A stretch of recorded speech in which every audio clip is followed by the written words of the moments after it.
Hey guys, it's Dejan here, and I am going to bring you a couple of really great tips that you're going to need to know how to do so that you can get your dream off the ground and get it running and see that success that you really want to see in your life, okay?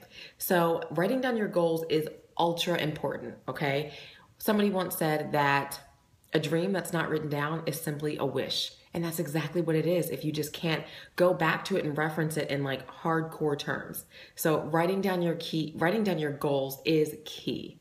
So the first step when you're gonna write down your goals is you're gonna create a visual. Now that visual could actually be like an actual hardcore visual that you can pick up and touch and feel, or it can be a virtual like design board or a virtual dream board. What you're gonna wanna do is you're gonna think about that vision in your head, really determine what it looks like, what it feels like, what that dream or what that vision tastes like, what does it smell like. You're gonna wanna put all those nuances onto a piece of paper or onto a virtual design platform so that you can actually see that dream coming to life. For me, I'm a designer, so I love to create dream boards. And I like to actually cut mine out the old-fashioned way out of magazines and put them on some type of board or arrange some type of composition.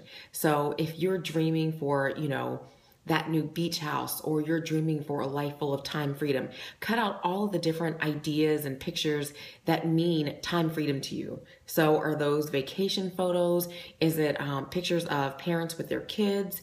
Is it, laying on a beach somewhere? Is it actually attending sporting events? Whatever it is to you, put those images on a board, whether again, it's actually a board you can touch and feel, or whether it's a virtual design board, put it down somewhere so you can go back and see what that dream really means. And it's a lot of fun. So this will really help you get motivated into actually following the next couple steps to making that dream come true. So step number 2 is measure your success, okay? So if you don't write down clear and specific goals, how will you ever know if you actually make it, right? So if you reach certain goals, you can look back and you can probably say, I was able to measure my success this way. If it was whether you were in class or, in school, you were able to measure your success through the grade that you got in that class, or, how many answers you got right on a specific test. So the same thing will go for right now, whether your goals are personal or whether it's for your business. Set measurable goals. That can be something as simple as, I want to grow my email list by 50 people each day. If that's your goal, then that's something that you can actually look back on at the end of the day or the end of the week and say, did I actually meet that goal? If you met that goal, awesome. If you didn't meet that goal, that's quite okay. Because remember, these are your goals. Everything can be modified, or maybe you need to go back and take a look at what you're doing, to either say, hey, I want to be able to measure my success in this way, and this is what I need to do to actually create that particular measurable success point. So you can always switch it up a little bit and go ahead and modify your process. But that is step number 2, measure your success, okay? So moving on to step number 3 is break your goal down into segments and create benchmarks for yourself. And now we like to always say that nobody graduates from college in 1 year. Nobody becomes CEO of a corporation in, 1 month. So everything is a process. So breaking down your larger goal into small, manageable sections is a really helpful tool. So start doing that, thinking about how big your goal is and what are the different components of your goal that are going to help you get there. You can think of it kind of like a mountain, all right? So reaching the top of the mountain is your overall goal if you're the one that's climbing that mountain. One of those benchmarks is the halfway point, right? So the halfway point is the next step that's closer to reaching the top. So it's actually a place that you actually want to notice, wow, I made it this far. That's a benchmark. So you know that you are just that much closer to reaching your goal of reaching the top.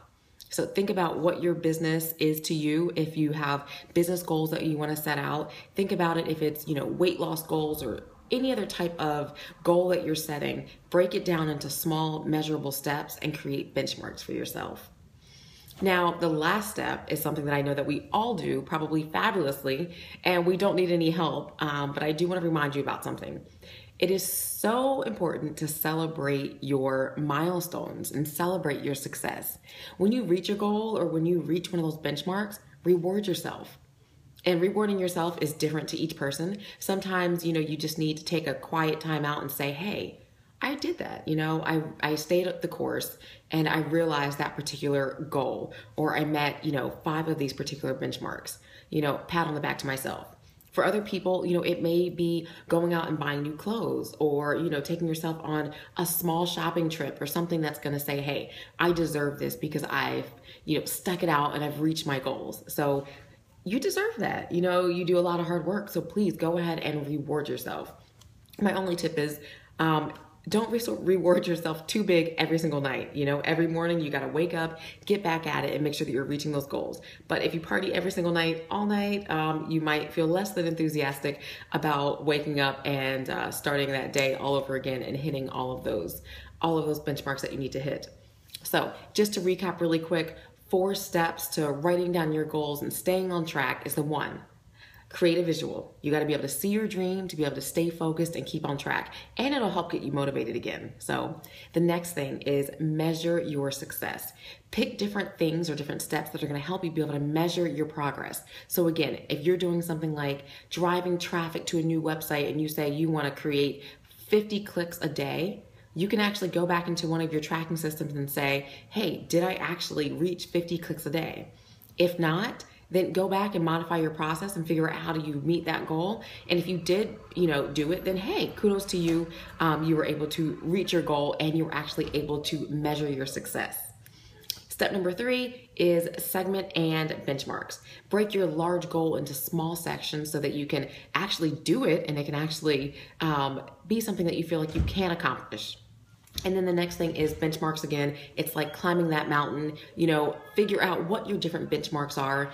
If the halfway point is something that you would identify as this is, a signifier that I'm that much closer to reaching my goal, then that is huge. Set those benchmarks along the way so that you have something to climb for, okay? Something to strive to that's in between the starting point and the finish point.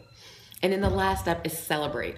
All of the successes that you experience along the way, don't forget to celebrate. Celebrating is massively huge, and you gotta, show yourself some self-love and say, I did this, kudos, good job, and now let's keep going, all right? So I hope you enjoyed those quick little tips, and check out our website, asideofchange.com, for more great tools, resources, and inspirations to living your absolute best life.